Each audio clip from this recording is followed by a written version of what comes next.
Eu fui convocado pelo professor Galvão para apresentar o protocolo NAFAD, como a gente enxerga o teste respiratório dentro do nosso grupo.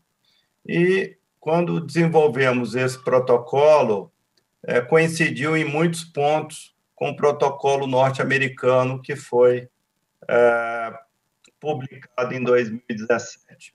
Então, foi publicado no American Journal, 2017, esse protocolo, esse consenso, que envolveu 10 experts, né, dos Estados Unidos, Canadá e México, onde eles introduzem, falando sobre as indicações, né, a principal delas, suspeita de supercrescimento bacteriano no intestino delgado, né, onde a gente tem aí pelo menos 30 entidades que facilitadoras desse supercrescimento e que fazem parte do nosso dia a dia, né? A principal delas, obviamente, a síndrome do intestino irritável, que talvez seja das doenças gastrointestinais mais prevalentes no nosso meio, né?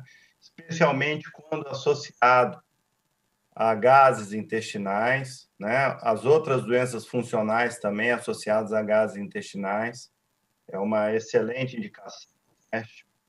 E na suspeita de intolerância a carboidratos, especialmente lactose e frutose. Então, como é que funciona qual que é o racional aqui do teste, né? Gases intestinais são produzidos pela fermentação de carboidratos, proteínas e lipídios, mas principalmente carboidratos, né? Em torno de 20% desses gases produzidos são absorvidos pela circulação sistêmica e excretados pelo ar expirado, né? Então, o paciente recebe um substrato que vai ser metabolizado e vai ser exalado, né? Esse teste respiratório mensura hidrogênio e metano do ar expirado, permitindo diagnosticar o supercrescimento bacteriano por aumento da atividade metabólica da microbiota. Então, existe uma relação direta entre o aumento desses gases expirados e o aumento da atividade metabólica dessa microbiota. Em relação aos substratos, né, a gente tem esses dois principais.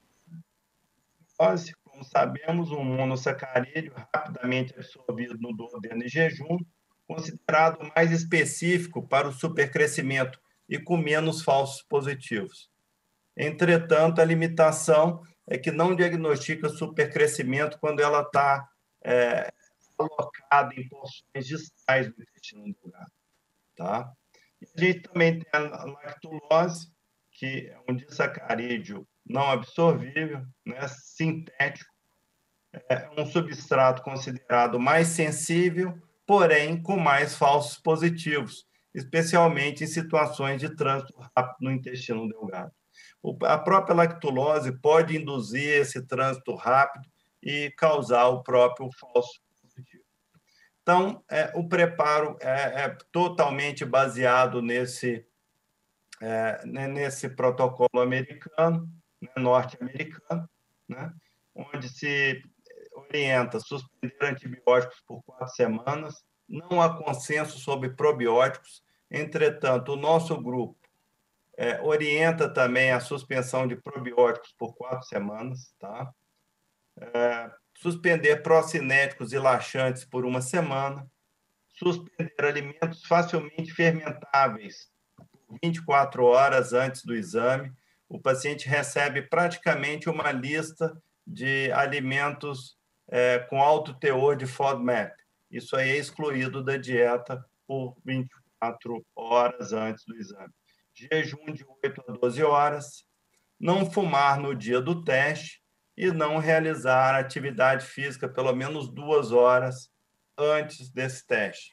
Outro detalhe que o próprio protocolo comenta é que o paciente não pode tirar tirar cochilos durante o teste, porque isso aumenta a quantidade de hidrogênio expirado.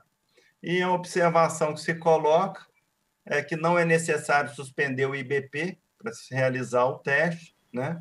E a gente precisa também ter atenção em relação à colonoscopia. Qualquer preparo colônico deve ser evitado aí, pelo menos tem que esperar 4 semanas do tempo onde foi feito esse preparo para se realizar esse teste.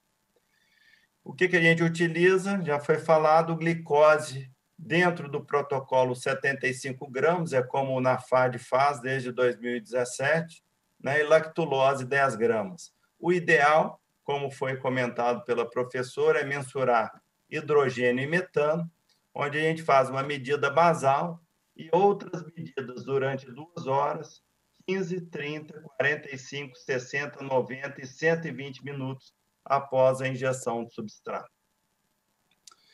Então, em relação ao teste, a gente tem um resultado positivo quando tem aumento de 20 partes por milhão de hidrogênio ou 10 de metano em relação ao basal até 90 minutos. Por que 90 minutos? Porque é uma média do trânsito intestinal de Delgado, ok? E antes se falava muito sobre o duplo pico da lactulose como necessário para o teste ser considerado positivo.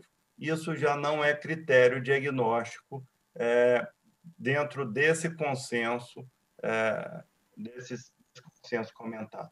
Então, o teste é muito simples, né? Aqui a gente tem uma curva, né, considerando aqui um basal de 0. Não existe consenso na literatura do que seria o basal aceitável, mas a gente prefere, fica mais confortável quando a gente faz exame com o basal abaixo de 10, ok? Entretanto, como a gente viu no trabalho da doutora Maria do Carmo, a média dos pacientes com intestino delgado, com pacientes com síndrome do intestino irritável, ele é acima de 10. Então, há várias entidades clínicas onde o nível basal do paciente é acima de 10. É muito comum em doença inflamatória intestinal, intestino irritável e outras alterações pós-operatórias, bypass, etc. Tá? Então, aqui é um resultado negativo. A curva de hidrogênio não atingiu o aumento de 20 partes por milhão até 90 minutos após o início, tá? E aqui, por outro lado, a gente tem um teste francamente positivo, onde ultrapassou 20 partes por milhão antes de 90 minutos. Esse pico pode acontecer a qualquer momento, ok?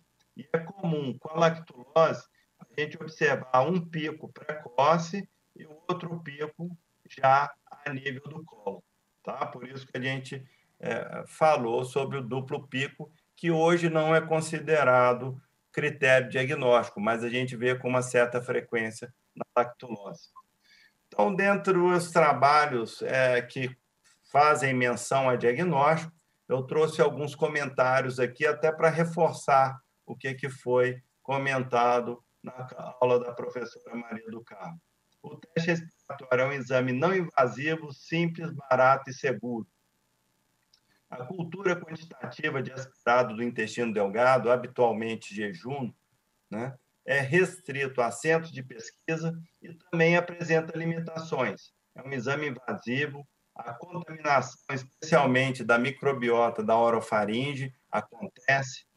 Padrão de normalidade, alguns trabalhos usam o corte de 10 a 3, outros 5 a 3, a nível 10 a 5, desculpe, a nível do jejum, e o custo elevado. Pelo menos 45% dos pacientes com sintomas associados a gases intestinais têm um dos testes respiratórios, ou para supercrescimento, pelo menos um, de supercrescimento ou de intolerância alimentar positivo. A sensibilidade geral, média, que a gente tem, é em torno de 77%, uma especificidade de 66%, isso comparando glicose com a cultura do aspirado jejunal. Tá? Em torno de 85% dos pacientes produzem hidrogênio e, como foi comentado, habitualmente associado à diarreia. 35% dos pacientes produzem metano e, em geral, associado à constipação. Em torno de 15% dos pacientes excretam apenas o metano. Por isso que o teste só com hidrogênio tem essa limitação, apesar de muito mais barato.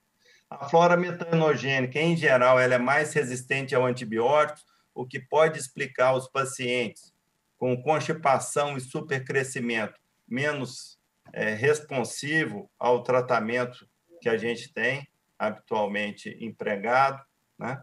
E em 2016, Roma 4 indicou glicose como primeira escolha para se utilizar. Mas o que eu entendo nisso aqui é que o que Roma busca? Roma busca mais especificidade, mais certeza diagnóstica, tá? Entretanto, na prática diária de vários grupos, inclusive no nosso serviço, a gente fez a opção de utilizar com maior frequência a lactulose. E aí eu queria trazer para vocês um trabalho que mostra justamente isso, tá?